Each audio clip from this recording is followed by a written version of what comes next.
Do you own a small business? If you knew nothing, zero when you started, how did you get to where you are now? What's your story? Where did the idea for the business come from? What were you good at? What were you bad at? What were the hardest lessons that you learned along the way? Well, my name is Nathan Wong. The name of my business is Alternative Concrete Solutions, and this is our story. I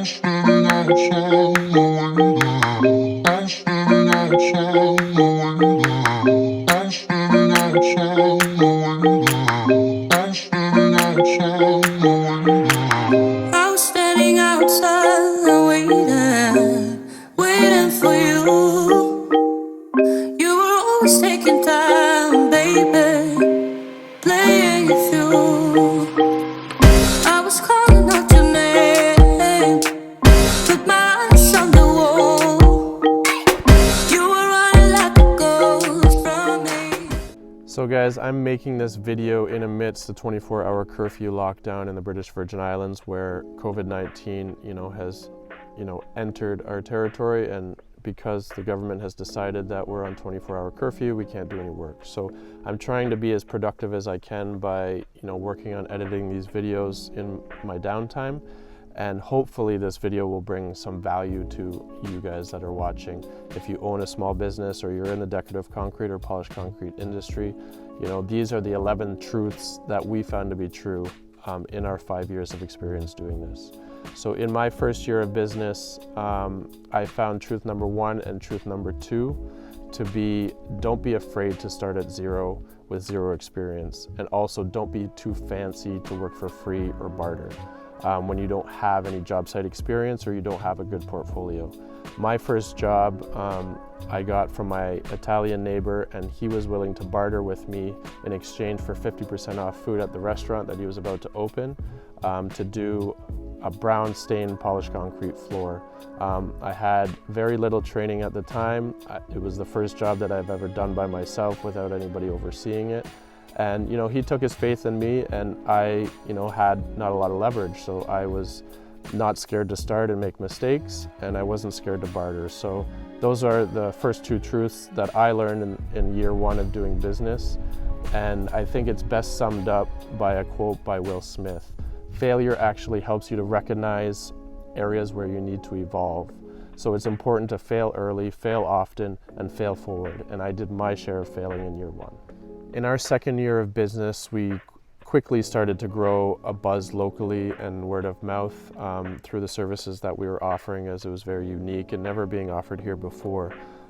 Truth number 3, which we found to be very true, is to never stop learning, continually reinvest in yourself, your company, and your team, and this will pay dividends long term. We took our fair share of blows in our second year.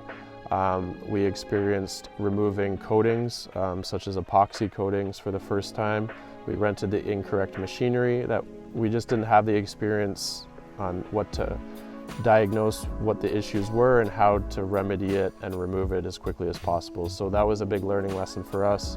Obviously after that happened, we invested in more training in epoxy coatings and other coatings as well. And because of that constant doing and learning and reinvesting, in year 2 we had over 20% of our contracts actually call back and have some sort of complaint or issue with the service that we installed. So it's very important when these things happen, and this is what we found truth number 4 to be very true, is that you always have to take care of your callbacks. No matter how big or small, you have to do the best you can to resolve those situations with the clients, especially in a small town, where word of mouth and your reputation extremely matter. And living in this online world that we live in nowadays, you really have to stick to your callbacks and take care of your clients. It's very, very important.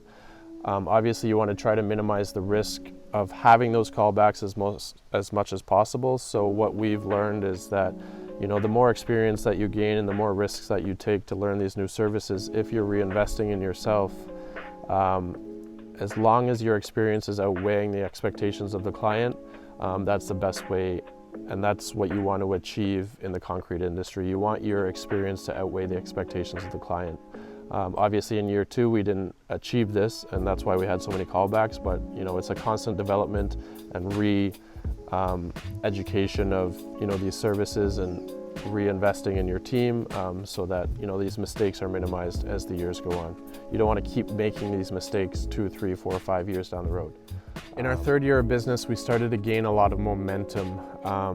We were getting a lot more inquiries because of the notoriety that we were getting from our residential and commercial contracts that we were completing. And we were still trying to scale the business and grow the business to become bigger. It's very important when you're scaling a business and you start gaining this momentum that you still manage the client's expectations really well and try to reduce the amount of callbacks, as we mentioned earlier. In our 3rd year, we mismanaged these callbacks. And that brings me to truth number 5, which is good scheduling and productivity requires a lot of hard work. In a normal situation where we would have learned this lesson over a 2-3 year period slowly, that was kind of accelerated because in September of 2017, the largest hurricane ever to form in the Atlantic Ocean smashed the entire British Virgin Islands and just decimated everything. So homes, businesses, everything was destroyed. And 3 weeks following the hurricane, we quickly gathered our equipment and our machinery and our supplies from all the different job sites that we were on at the time, and just kind of had to reset. Because of everyone having to rebuild, we had an additional amount of new inquiries come in after the hurricane. So in October, November, and December, all of these things kind of collided, and it cost us a lot. Not only financially, just emotionally. It was just very draining, and it was a very hard lesson to learn. Truth number 6 is that obtaining larger commercial contracts versus multiple residential contracts is probably the quickest way to have a lucrative concrete business. We were on probably 10 different residential contracts at the time of the hurricane. And we have learned that, if you're in one area for a longer period of time versus bouncing around in logistics of, balancing many smaller residential jobs, it's very stressful when you're trying to scale a business. But obviously you're not going to get the big commercial contracts until you have that experience and that reputation by starting out in a residential market. So, it is a trade-off, but that should be the goal, in our opinion, is that, striving to go towards the commercial route versus the residential route, will allow you to have a more lucrative business. So yeah, 3 weeks following the hurricane, not only were we getting more inquiries and scheduling was starting to become a problem, we were also still introducing new services in our 3rd year of business. We were introducing the polishable overlays to the BVI market by Rapid Set. We were doing a lot of decorative coatings from cement colors and chem systems for pool decks, driveways, walkways, all those sorts of things. So we were still learning and still training and still implementing these services, plus our momentum, plus the devastating effects of Hurricane Irma. It all kind of collided in the 4th quarter of our 3rd year of business, and it cost us a lot. So our schedule was a disaster. We ended up getting some pretty serious callbacks in the end of year 3, and it bled into year 4.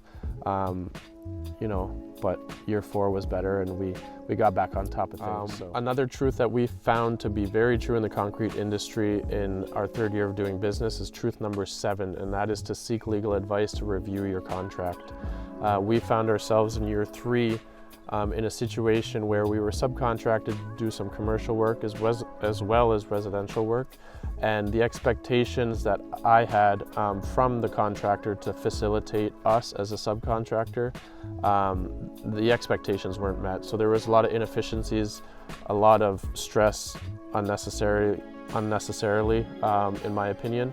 And a lot of these problems could have been avoided if we had sought legal advice sooner in our process. So truth number 7, seek legal advice as early as possible and get that contract ironed out. A clear set of details and expectations for both the clients as well as the contractor is very important. It's just managing those expectations and having no guessing or surprises come up throughout the project is very important, and the best way to avoid a lot of headaches. In our 4th year of business, we were able to clear up the backlog with the schedule and reset our company culture and our company strategy. In the beginning of year 4, I had to take 100% accountability for all of the mistakes that were made in year 3 because I'm the boss, I'm the owner of the company. So if you found yourself in a similar situation where your schedule didn't work to plan, or clients were unhappy, you have to take on full accountability. I was the person that hired the employees. I knew when I hired them that they didn't have any experience in the concrete industry, so I'm responsible for training them. I'm responsible for the schedule because I tell the workers where to go every day. So I couldn't look elsewhere to pass the blame. I had to take the loss on the chin, it is what it is, and learn from it and reset the company. So we were able to do that in our 4th year, and we ended very strong. We were able to pick back up the schedule. Everything was running smoothly after about April, and then we were able to heavily reinvest in more machinery, more equipment, more inventory, and we were also able to start building our workshop, which was a huge benefit for us. We were able to capitalize and take advantage of more opportunities and scale the business because we had a larger inventory and a workshop to work out of. So even though the beginning of year 4 had a lot of turmoil from the poor scheduling and the pressure that I put on my employees to meet deadlines, which we weren't able to do, it was very challenging in the beginning of the year, but we ended the year very strong. So again, just to summarize what we have found to be truth number 8 in the concrete industry is that when things go wrong, there's nobody to blame except for the boss. The person in charge making all the decisions, there's nobody else to pass the buck to. In our 5th year of business, we continued to step back, slow down, really focus on our schedule. We did more training for our workers, and we started getting larger commercial contracts and less residential contracts, which was intentional. We were able to be more selective of the jobs we took, and demand continued to grow for our services. We had a better contract in place for year 5 after seeking the legal advice, and all of these were keys to success in year 5. We had some really monster contracts that we were able to execute really well on, so this also led to fewer callbacks from clients. In year 5, truth number 9 and 10, which are somewhat related, we learned that in the concrete industry, having a relentless pursuit of better is very, very important. If you combine that with celebrating the wins, winning as a team and celebrating the wins as a team, overall company morale and overall happiness throughout the company culture is going to increase dramatically.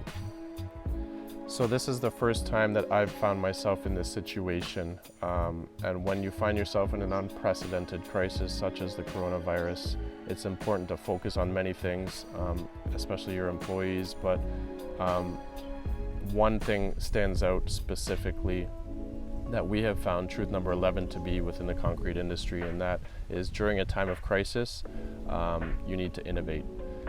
If you don't innovate, it's very likely that your business could go out of business. So it's very important to focus on. When you're innovating, it's also important to focus on the end consumer more than ever. You have to be extremely consumer-centric. You can't be tone deaf during these unprecedented times. You need to be aware of their financial situation and how it may have changed because of the crisis. But the best way to summarize this, and Gary Vee says it very well, that following this coronavirus pandemic, businesses will become stronger, newer businesses will emerge, old businesses will close, new and better jobs will come of it, and at the end of the day, the clients and consumers will be the highest priority ever, and that's where we want to be following this pandemic. So now we're here, year 6 of business. It started off really well, but as I film this video today, the entire territory of the British Virgin Islands is on complete 24-hour lockdown, curfew. We have to remain in our homes.